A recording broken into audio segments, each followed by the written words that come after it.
Hello, welcome to Faith and Geekery. It helps if I know what camera I'm looking into.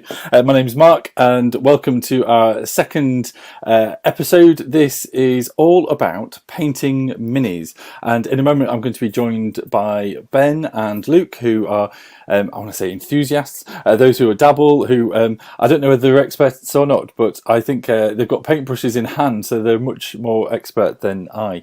I hope you are all well. I hope you are able to log in on Twitch, on Facebook or YouTube, and are able to comment. So I wonder, just as a starter for 10, I hope we're all doing okay. I wonder, as a bit of a question to start off with, what sort of geekery things, what is the geekiest thing that you've done since we've last met? And so feel free that as a starter for 10 to kind of mention in comments or otherwise. So I'm going to write this in the comments as well. What is the most geekiest thing you've done this week? Oh, helps if I can spell as well, isn't it? So here we go. That's thrown up onto the channels, and I'm going to invite Ben to come up onto screen. I'm just going to say hello to Ben. Hello, Ben. How are you doing? Hi, Mark. I'm not so bad, thank you. How are you doing? I'm all right, thank you. I'm all right. Yeah. Oh, so you've got kind of a figure in hand already. That looks fantastic. And how? Yeah. Whereabouts in the country are you? Are you in the country? I am in the country. Yeah. I'm in the Midlands. I'm in Birmingham. Oh, fantastic, fantastic. My wife just was from Walsall, so just down the road. Oh, just down the So road then. yeah. And then I'm going to invite Luke to come onto the screen as well. Hello, Luke. Hello, how How are you doing? I'm all right, thank you. How are you doing? I'm good, thank you. Yeah, doing well. Jolly End of a good. long day, but excited to be here. Oh, fantastic, fantastic. Well, thank you for joining us. And whereabouts are you? Are you in the UK? I am. I'm also in the Midlands. I'm in Nottingham. Oh, cool. So, Not basically too neighbours, far. Ben. I mean, we will be neighbours quite soon, actually, Luke. Yeah, quite literally. Yes. I'll be moving to Nottingham around July, August time. All right, cool. Jolly good. Do I ask what happens then, or is that? My partner, he is a Methodist minister, so it is Oh, part of the fantastic. stationing process. So Well, I hope that all goes well, and that can be a stressful time. Yeah, I should say that I am a Methodist minister as well, but I think I'm in it for the geekeries, this sort of stuff. What is the most geekiest things that you've been up to this week? I didn't prep you at all to answer this question. What's the most geekiest thing that you've been up to this week, or over the last couple of weeks? I'll be generous. Oh, well, my wife and I started watching the new Black Panther film yesterday. We only got halfway through because we've got a new baby, and she decided that she was done. However, we're very excited to finish it. So yeah, really enjoying it thus far. Oh, fantastic! Well, I won't spoil anything because we did. No We spoilers, watched please. it. Yeah, I was very. Yeah, we were very saddened because our kids were poorly at the time when it was at the cinema, and so we're like, oh, let's wait for it to come onto the streaming services. So we did that instead. Eventually, and then I was just wondering if I can share. Present an extra slide. Oh no, I can't do that from there. I've got to say I've been very. What's the word? I'm trying to multitask, and that's never a good thing, is it? Oh, yeah, okay. Sorry, it's now Google is asking me to share permissions and things. Yes, I'm allowed. Yes, you are allowed to. Yeah, it was my birthday yesterday, so I've been. Oh no, later. Okay, that's not going to work. Sorry. I was going to show you a little bit of a glimpse of what I've been up to, which is making a 3D printer. And that was fun yesterday. And I was aware that it was going to be a little bit hectic and a little bit crazy. But boy, I was not prepared for how lacking the instructions were. And it's just like, wow, you're really wanting me to be quite fluent in this foreign language that you're trying to tell me this instruction manual in, and you're very sparse in the English, which is fine, but it made it definitely more challenging to not know any of the native language. However, I did manage, and I did quickly manage to be able to create a Hero Forge figure, and so that's on my screen now.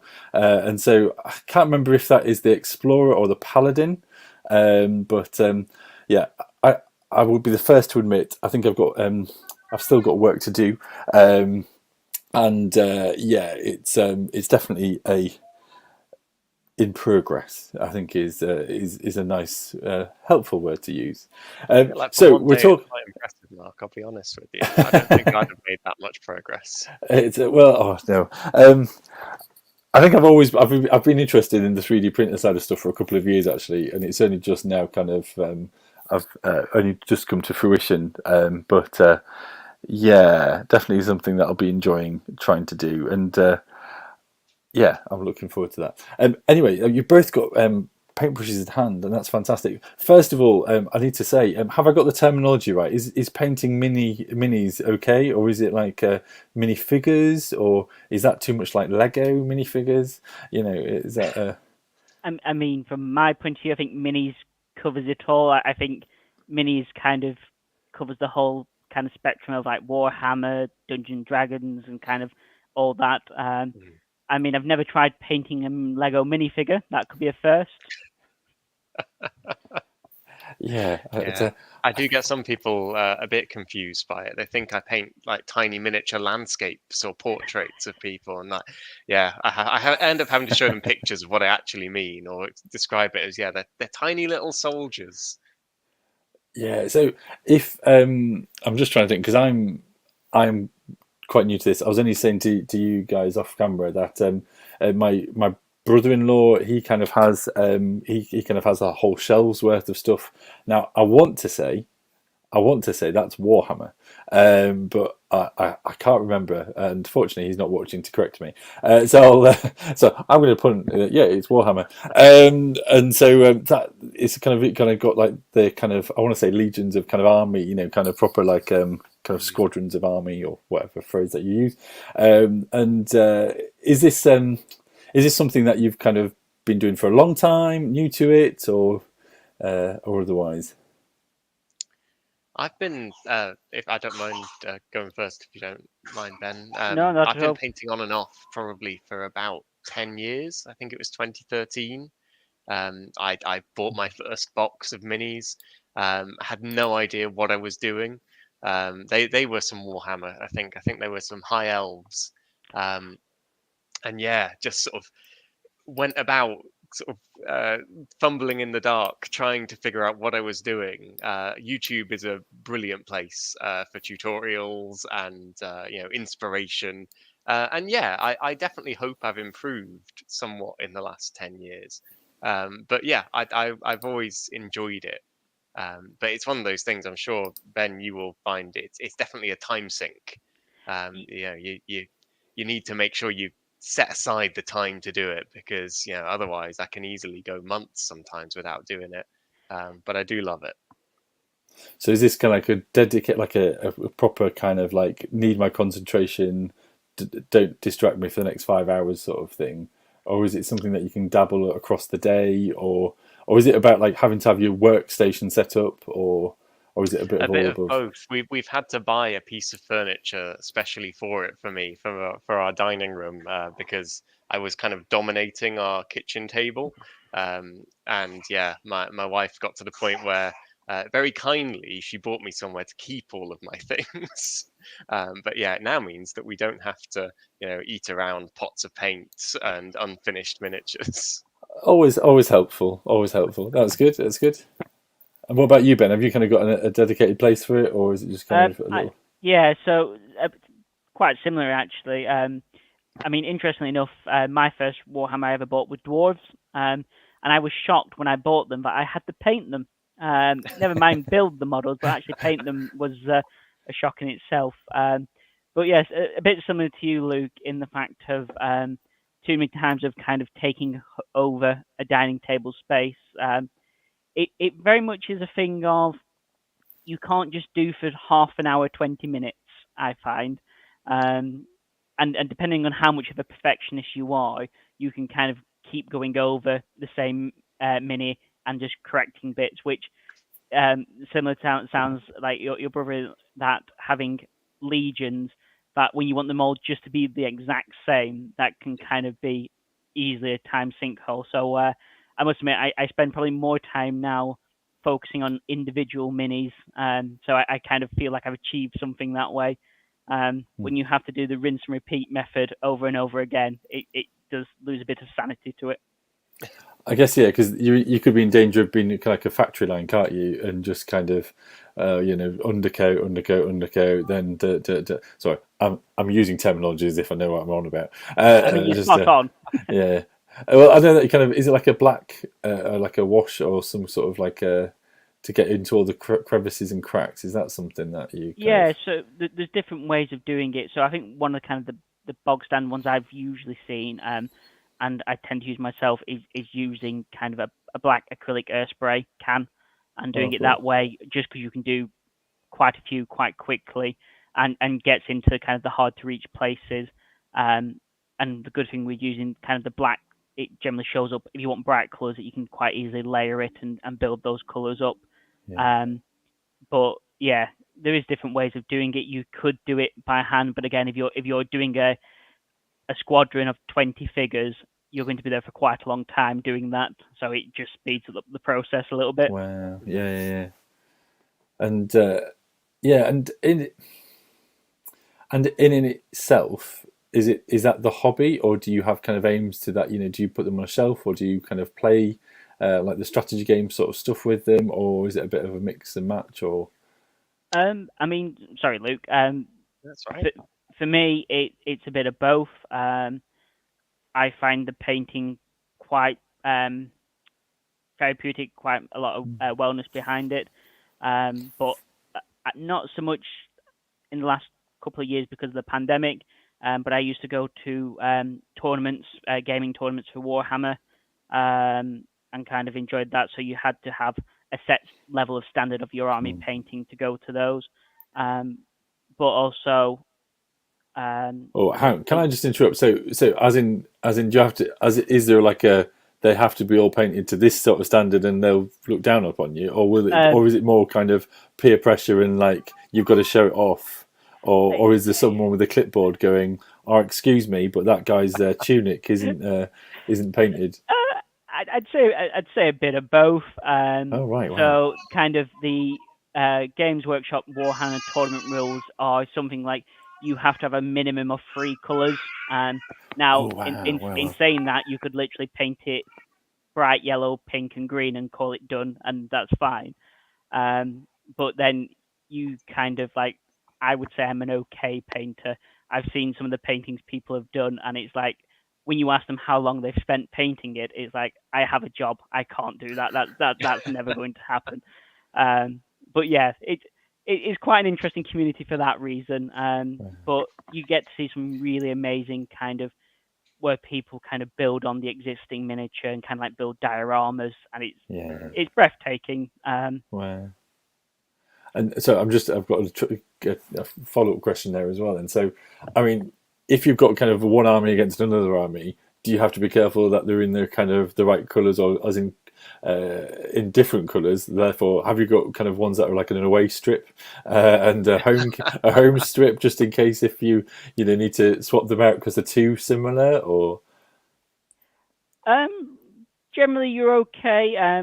Generally the rule of thumb is they expect uniformity in your army, so you would expect that kind of whatever army you're playing with, that they would all be of a certain style of color or have something that unifies them. So like the typical thing I would say is, again with Warhammer, like Space Marines, the shoulder pads might be colored a certain color across the entire army itself. Yeah. Wow, that's very cool. Very cool. And sorry, Luke, do you kind of game? Is it classed as gaming with them? Is that the sort of thing, or is it just it's kind of wargaming? But I don't much myself. I'll be honest. I definitely prefer the painting side of things. That's kind of where I get most of my enjoyment from it. I have used them a bit in things like Dungeons and Dragons. It's one of those really useful things I find for people who maybe don't have quite as active an imagination as myself. Having something on the table in front of them, or a little figure that like the one that you made, Mark, that is their character that they can kind of bring to life themselves. Really helps kind of capture the imagination, I find. Yeah, I was going to say, I mean, it's interesting that when I was thinking about this and chatting to kind of others behind the scenes about what to kind of talk about, I'm very much interested in this, and for Dungeons and Dragons and for kind of that tabletop role play sort of stuff. I was trying to work out when was the first time I actually saw kind of minifigs and those sort of things, and I remember a long time ago. I think it was the Black Cauldron or the Magic Cauldron. That was like a Disney film, and in Kellogg's they used to have the little figures, and it was a very similar standard to the one that I printed off. That you like going, I can sort of see that's a character from the Disney film, but that was like available in like a packet of Kellogg's sort of thing, But then I remember. Bizarrely, I'm from like a Christian tradition where my parents were very scared of Dungeons and Dragons and had heard that Christians shouldn't get into it. But that being said, a Christmas later or something, they got my brother Hero Quest, and it was just like, well, isn't that just so? And for them, it was just like, well, it doesn't say Dungeons and Dragons on it, so it's fine. And so we kind of were playing Hero Quest, and so I think that was the first time, and then. For me, I think it was a year later I got Space Crusade.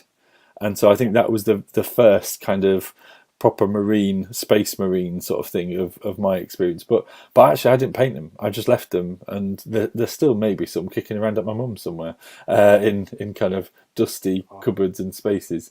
Probably quite valuable now, Mark. You should dig them out. Yeah. As if they're not broken. Here is a one-legged space marine, still as mobile as ever. There. So there's that. That's kind of my background to it. You said about kind of D&D. I will actually show. My brother-in-law doesn't know this actually, but I'll show you some of his stuff. Now the question is, which one? I better show my figure from a previous campaign. And what's really good is that he had now is like a little dice containers that he's managed to kind of put them into to keep them as little model boxes. I'm just going to replace that one for here. Let's see if we can bring that up. So there you go. That was my kind of sorcerer guy.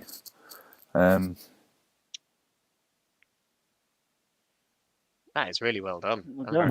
And this is I haven't done any kind of painting stuff like this, but I'm not going to go. This is my aspiration. This is my kind of, if I can be anything, even in the vague kind of ballpark to my brother-in-law, then that's something that I kind of hope to be like on those. Oops, I'm on camera. Hope to be like, because I just the detail on that is fantastic, and I love the fact that he's even kind of put little kind of grass tufts on the little base as well, which is very cool. So that for me is where I'm kind of hoping to kind of get into it, just for kind of D&D and kind of like you say, Ben, about kind of that helping the imagination. Was it Luke? One of you said about kind of that helping the imagination of kind of people kind of get on board and kind of be able to visualize, and I think there is something really nice that once you kind of campaign with like a character, to actually have a little figure that is your little kind of figure, and it's unique, to that, even if it is made up of generic parts or downloaded. You can do that, can't you? There's something quite special about it. So is there anything about that you're kind of painting on at the moment? Because you're both, I mean, it's fantastic. You're both kind of working away. But at the same time, I don't want to disturb you because you're doing kind of such a good job. It's interesting. Before I was coming on this, I was talking to my other half about it. And he did make the point to me, he was like, you're going to go on a talk show to talk about painting while painting. and the point was made, getting a conversation while trying to paint is a fine art. So I think you're doing very well on that, Mark. What I'm currently painting at the moment, I'm currently the games master for a group in Birmingham, and we've just finished our last campaign. And one of the people is an old friend of mine, and basically he set me the challenge that he wanted to do a Dungeons and Dragons based game set in the world of Final Fantasy. Oh, okay. I've acquired some miniatures based on Final Fantasy. So I've got a Cloud. I'll try and just swap you around, and otherwise, 1 second. It shows up very well. Oh wow, yeah, that's definitely. I mean, it's slightly fuzzy, but I get the grasp of the. Yeah. I mean, the sword is quite iconic for Final Fantasy, isn't it? That sort of hairstyle and. Absolutely. So it's that thing I found in all the time I've done Dungeons and Dragons, as you were alluding to, Mark, about the fact of having a mini just, I think, helps that theatre of the mind situation.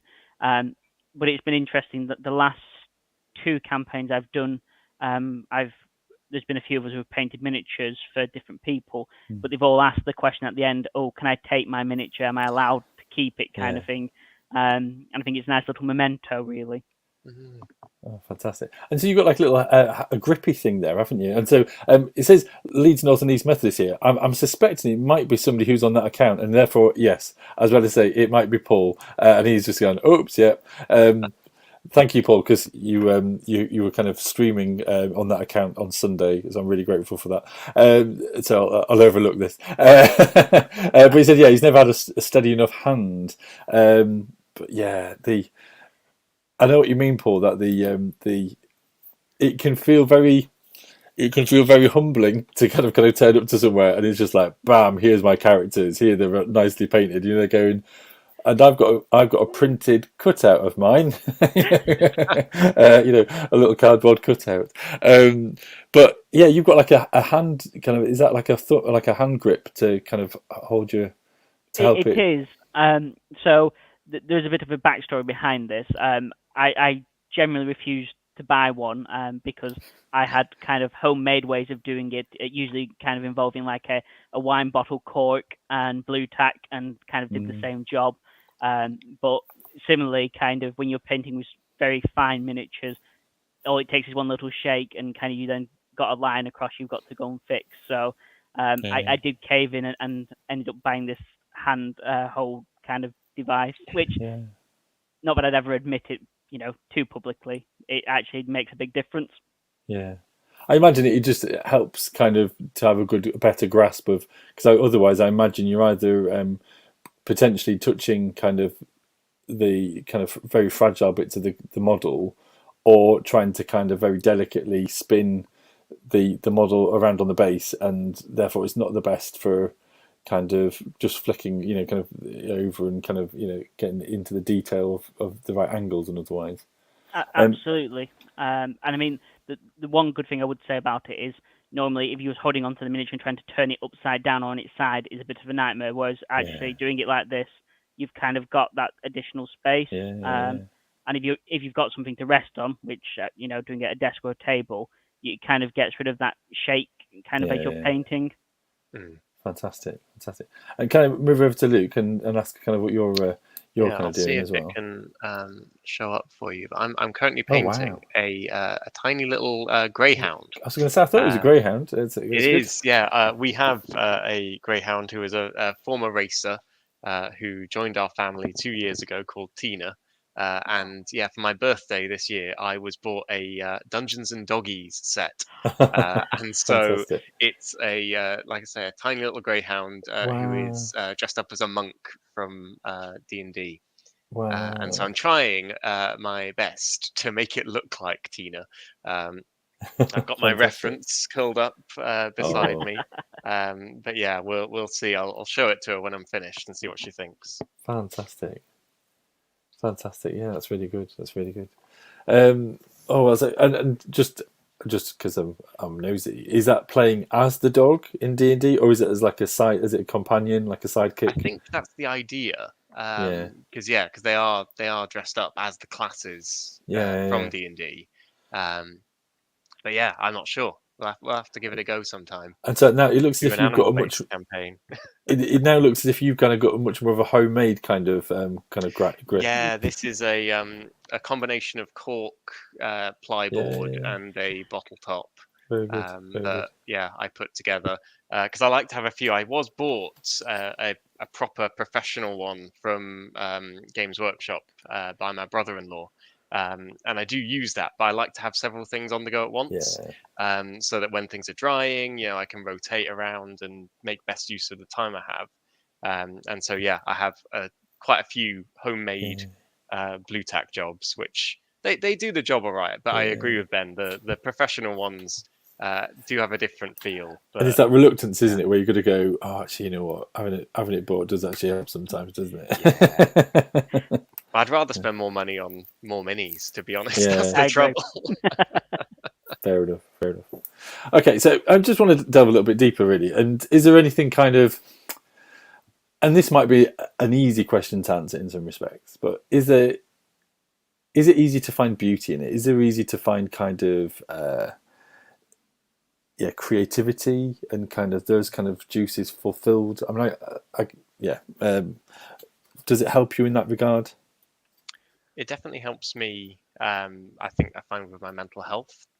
I like many people have gone through tough periods with my mental health, and especially during the pandemic, I found during lockdowns having something creative to do. Kind of when it felt like you couldn't engage in relationships in the same way with people, having something that I could sit down and be creative with was really beneficial to me. And I also find it's something I can look back on as a mark of what I've done, what I've spent my time doing. I remember you said, Mark, that you did one on an episode on video games. And I'm still a big lover of video games. But during sort of my early 20s, I found myself getting frustrated that I would turn the game off and then there would be no evidence of what I'd spent 3 or 4 hours, sometimes far more than that, doing. Whereas with this, I can really see what my time has been spent doing, which I really, really appreciate myself. No, it's really good. It's really good. And I had a moment. I was playing Elder Scrolls, or was it 5 or something?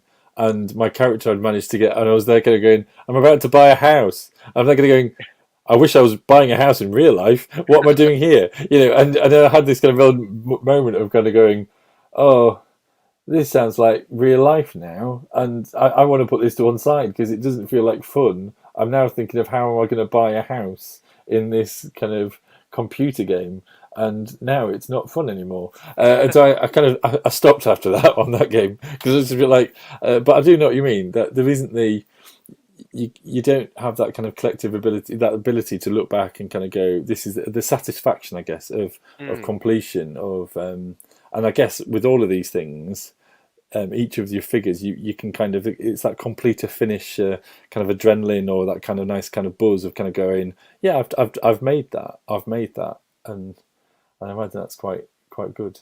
How about you, Ben? Is kind of allowed your creative juices to go, or? Absolutely. I mean, just as for warning ahead of this, because this kills every conversation. My day-to-day job is an accountant.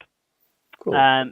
So kind of finding something that isn't logic or mathematics based was kind of a must. So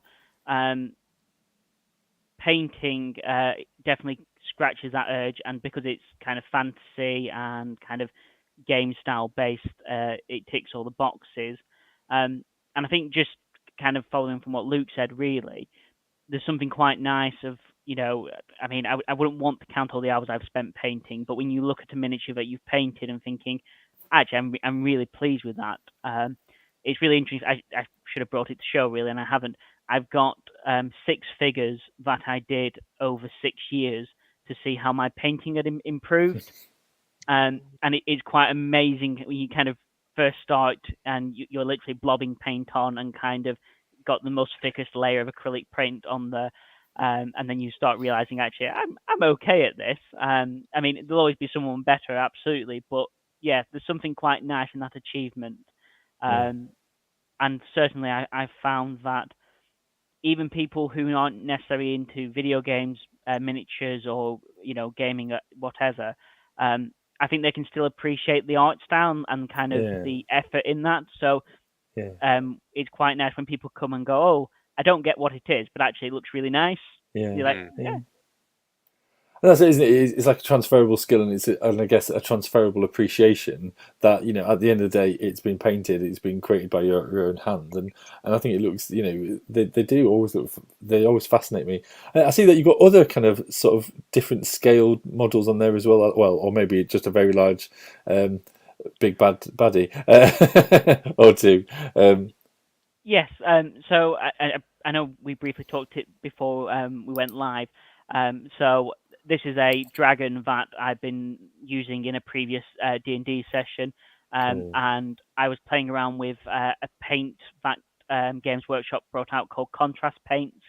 Right. Okay. Um, and the idea behind these contrast paints is kind of you can use 3 or 4 of them, and it will give you quite nice shading on the miniature itself, and kind of just highlights it a lot more. So it was something I wanted to play around with, particular on a big model, because as we were talking about before, kind of you can spend a lot of hours on a small Yeah. model, so you can spend a lot of hours on a big model. Yeah. So yeah, it kind of worked out better than I expected. But it's not as quite the same as being just kind of taking your time and being more intricate, because you're literally kind of slapping the paint on. Yeah. Yeah. That's cool. I found it's been really good, the contrast range for people having a go for the first time. I'm sure you found the same, Ben. We had some friends round last weekend who painted their first minis, and yeah, the result they were really pleased with, and it's something they could be really proud of. And they just used contrast paints, and it worked out really well. And so It's yeah, a, I'd heartily recommend them.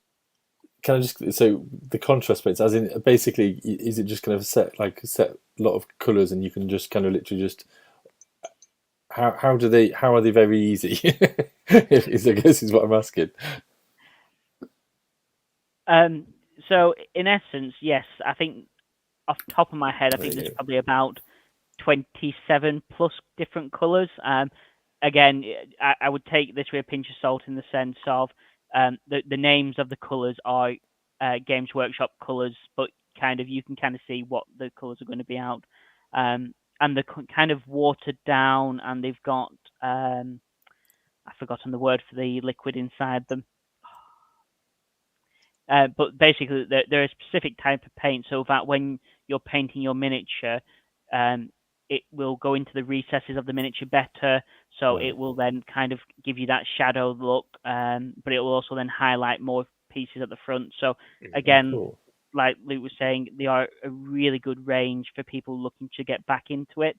Cool. Um, I was going to say, Paul's asking the question about how do you get started with this sort of thing, because and this is what is quite daunting. Seeing my brother-in-law's, and also the back of your stuff, Ben, of this rack of kind of paints. It's just like wow, and I've been online to see how much some of these things are, and it's just like wow, and is it sort of thing that you're best to kind of go with the kind of the proper kind of sets that were kind of like as a starter set, or is it kind of like you kind of can bypass that and go straight for, I was about to kind of try to pretend to know some paint colours, but I won't. Because I think I've seen some of them where it's just like is it Blood School Red, or I don't know, it was like kind of Carnage, and kind of intestine kind of purple or something, I don't know. I am now making it up and waffling. Yeah, is there a kind of is there a starter set, or is there a kind of just kind of core kind of paints to kind of go for? There's a few, aren't there? And it depends on what you're wanting to paint. I think there's Yeah. a few that Games Workshop do, so they're the people who do Warhammer, that come with a few miniatures, and so you get paints that match those miniatures, Mm, which can be quite a good place to start. yeah. But also, I'd encourage, if you're going to paint something, find a miniature that appeals to you. Find Yeah. something that you find exciting, or if you're playing a game of D&D or really want to get into the game, pick something that you want to use, because then you're going to have the drive to actually sit down and start learning, because it's not an easy thing to just I think, as Ben will agree, it's that kind of, there's so much you can learn, and I've been doing it for 10 years. I am by no means anywhere near an expert at this. Like you said, I'm an enthusiast, but the best way to learn is just to have a go and just start doing it. Start getting some paint down onto your minis, and you'll start improving. Good. Oh, thank you. And so, And I think I would guess just reinforce that point, by the way, of just picking something you want to paint. It kind of, I think that's where I've seen people kind of have that downfall of buy it and then never do anything with it, is because actually it's just not something they're interested in. It is kind of, the more interest you have in what you're painting, I think the more time you're willing to put in. Yeah, that's really good. And I think, Luke, you touched upon this as well. Is it? I guess it can be quite helpful to kind of to stop, and I guess, Ben, you said about kind of in contrast to kind of accountancy and stuff like that, that it allows you just to kind of have a bit of headspace. Does it kind of allow you to kind of reflect a little bit deeper, or is it kind of just something that just gives you that space and you could just kind of, it's just that freedom in itself? Yeah, definitely. It's when I first began, having a go at this and painting, I'd been interested in sort of the idea of Warhammer and painting minis. A lot of my friends had done it for many years while I was at school. However, there was something that had stopped me from having a go. And I think I was kind of scared to be vulnerable, because it was something that I wanted to be passionate about, but that puts you in a vulnerable position of, oh, people might not like what I paint, or people might, have a go at me for it. But I've actually found people have been incredibly enthusiastic about it. An example I never thought I would have would be my grandmother. My granny says she thinks these are little family heirlooms that we should pass down, which isn't quite the way I see it. But I think it's the sort of thing that you can find so much joy in by giving yourself that space. And I think in the world that we live in at the moment, there's so much going on, and the world is moving so fast.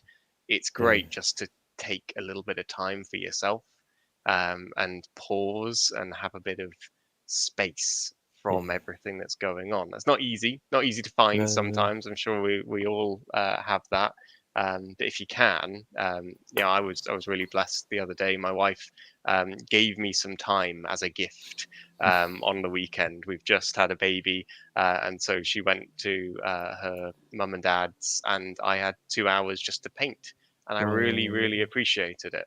It was one of those things I'd never thought that I'd be just literally given some time as a gift, but it worked really well. I was really blessed.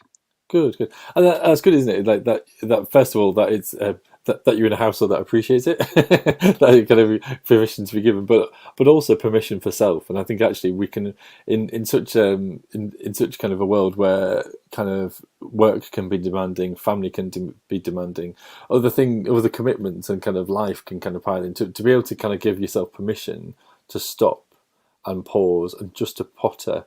I think that sounds really kind of good.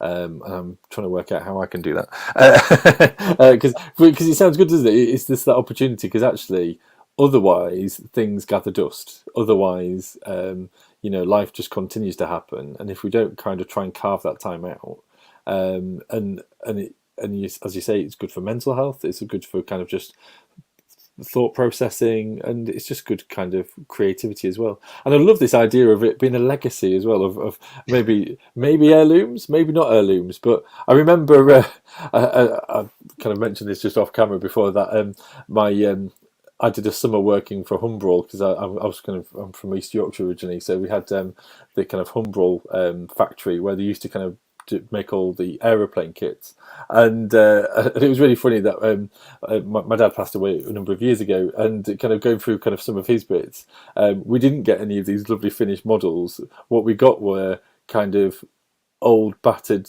packets of projects he never did. And so it was just like, oh wow, this is a still in the box but completely beaten up Junker or whatever it was from World War Two. Brilliant. I don't even think a second hand shop would want this. Because I think some bits are missing. It was just a bit like, oh, what do we do with this? And we wanted to kind of respect, kind of the memory, but at the same time we kind of go, but now this has to go in the bin, and just accept that. But I imagine, yeah, I do find it kind of when I go and see my brother-in-law's kind of shelves and stuff, I kind of go, wow, the level of detail in this, and just kind of the amount of attention and that kind of I guess just appreciating the amount of effort that goes into sort of these things is really kind of, that even if you're not into it, at least you can appreciate it, and that there's some good skills going on, and some good kind of energy poured into it, and kind of heart and passion poured into it. And I think that can be appreciative as well. Mm. Our comments have dried up a little bit, and so I'm just going to ask people to sort of ask what you've been up to this week, folks. Is there anything that you've been up to, whether it's been painting minis or even painting bookcases? I don't know, but is there anything or a bit more geeky related? Paul had mentioned a little while back about Skyrim has eaten a lot of his time up, but he still goes back to it. Is there anybody else been up to anything creative, or is there a topic that we'd like to approach another time? Yeah, again, I am very much in awe of these guys, and to just be able to kind of do these sort of projects, and I'm looking forward to finding some getting some paints. There is some on my wish list to family members if you are watching, I mean, because at the moment, that's just going back to my little figure there. This is from Hero Forge. So this is kind of an online website that allows you to kind of create your figures, and in one sense just kind of make kind of little versions of them on screen. But then it also allows you to then print off the digital files. I mean, and if you've got a bit of money, they can even kind of either send you out them or just like plastic kind of models, or actually as I think you can have them pre-painted for even more dollars. You can kind of have them shipped over from America, which are even kind of painted, or even in brass, which I was quite amazed. Like proper kind of metal figures, which I imagine it would have quite a nice like weight to them. But yeah, I think it's very fascinating. I don't think anybody else is kind of commenting or chatting or otherwise. And I have to say, Mark, I agree with Paul about Skyrim. And go on. wanted to say that one of my least favorite things about Steam is that little window that says how many hours you've put into a certain game. When I breached, I think it was Crusader Kings 2, when I breached 1,000 hours in it, there was this weird sense of shame, but also satisfaction. I didn't quite know what I'd never felt that before. Did you get like a little kind of medal or anything on the side, or do you like? I think you should though, shouldn't you? I think for you that should. level of commitment. Yeah. Well, it was interesting because you'd said about kind of COVID and lockdown and sort of stuff. That was when my brother-in-law sort of said, "Hey, do you want to play D&D?" And I think the very first go, in fact, actually, I think it was the very first go we actually did outside of COVID, and we did it in person, and then kind of COVID happened, and then suddenly we kind of put it in, and we kind of used Roll20, and I think that clocked the hours, and even then I could have going, oh wow, actually yeah. So I think I'm not quite on 1,000 now, but yeah. Paul's just commenting about Skyrim. A bit of a gaming this week. Started a new game in Skyrim, playing as an orc that doesn't like fighting. Interesting. Is that? And then Emma has talked about, and not done very much geeky, but does going to my gym class in a Groot top count. Oh, absolutely. I thought it was a typo at first, and then I was like, oh no, that does make sense. Yeah. In a kind of in a Groot top, definitely. I'm afraid I don't actually have. Groot is up in my son's room at the moment. It's he snaffled that one because he likes Groot. But no, that's definitely Emma. Yeah, I was going to say, what else have I been doing?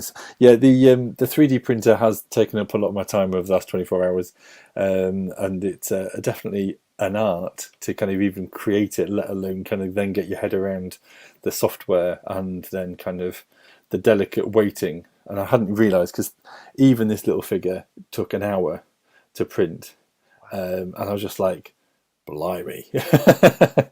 and if I'm honest, they're going to going, I have lots of ambitions and plans to print various things, and if this one takes an hour, then I might have to reimagine what I'm actually going to do with my time.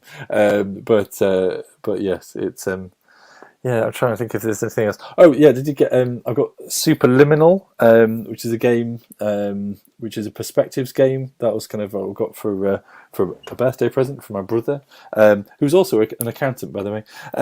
He's I think he's Sheffield Rotherham way, that way on. Yeah. I think he actually goes to the gym a lot to kind of that's his kind of headspace. Yeah, he got me a Switch voucher, and so I got Superliminal, which is it's not the most graphic based game, but it kind of plays around with perspective, so that's quite fun. And I'm just reading another comment from Paul. I'm not telling how many hours my different versions of Skyrim have been on. Oh yeah, that does actually reference there, doesn't it? That is the issue for me, though, is when you put a number of hours into a game, and then over the time you kind of return back and suddenly realize that you kind of changed game console, and then you go, do I kind of either do I buy the game again and try and put my time and energy into this, or don't? Do you know what I mean? Or do I do something else? And do I kind of ever go for it? Yeah. One of our people who was hoping to be on tonight can't do it because they're working. Another time.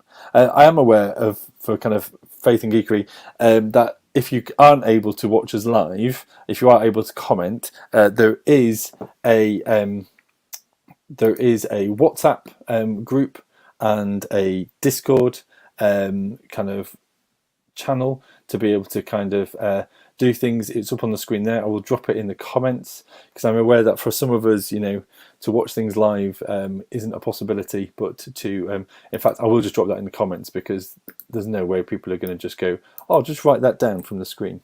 That does not work. So let's just drop that there, and you can find those links in the comments. So yeah, I hope you can kind of have those kind of conversations of sharing about what geeky stuff you've been up to, or if you've been kind of working on any of the projects. That would be fantastic to hear from any of you watching at any point. And yeah, and bless you, folks. I feel as if kind of either if we want to wrap it up, or if you want to watch me play some computer games, I don't mind either. How are the painting kind of things going? Not bad. Let me pop my Tina the Monk over here. She's doing well. Got the base coats down, and so yeah, it'll be now shading and then highlighting her up to make her look as beautiful as she is in real life. Yeah. No, that's really good, really good. And Ben, what about you? How's your kind of... You've moved on to someone else now. I've moved on, as Luke alluded to before. In this hobby, you end up having quite a few on the go, and as I'm waiting for one to dry, this is something is a rogue or a thief possibly that one of my D&D players has asked me to paint up. So I'm waiting on one to dry while doing this. Yeah, I've not asked that important question. How long does it take for these kind of figures to dry, like the layers to? The kind of base coats are usually pretty quick.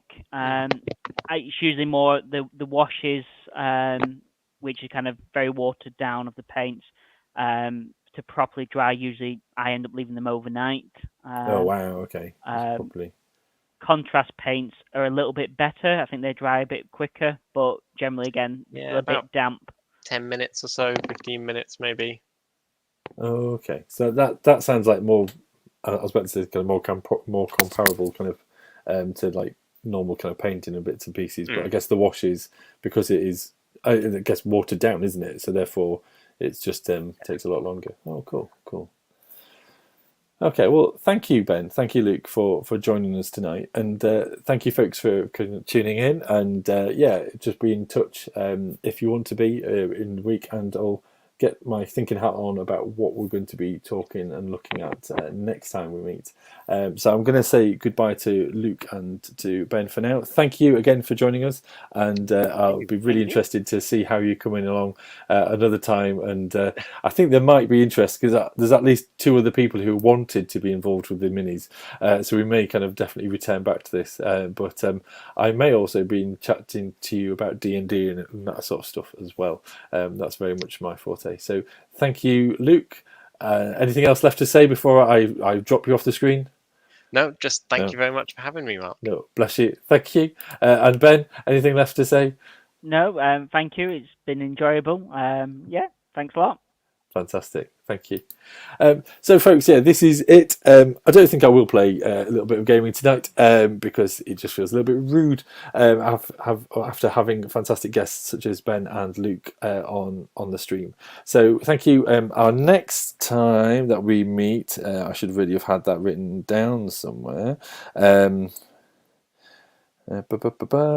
Is the 22nd, Wednesday the 22nd of February, and I'll look into I'll get my thinking hat on to ponder about that. So thank you, folks, thank you for joining, and I guess look forward to chatting over the next couple of weeks, either on WhatsApp, Discord, or as we next gather.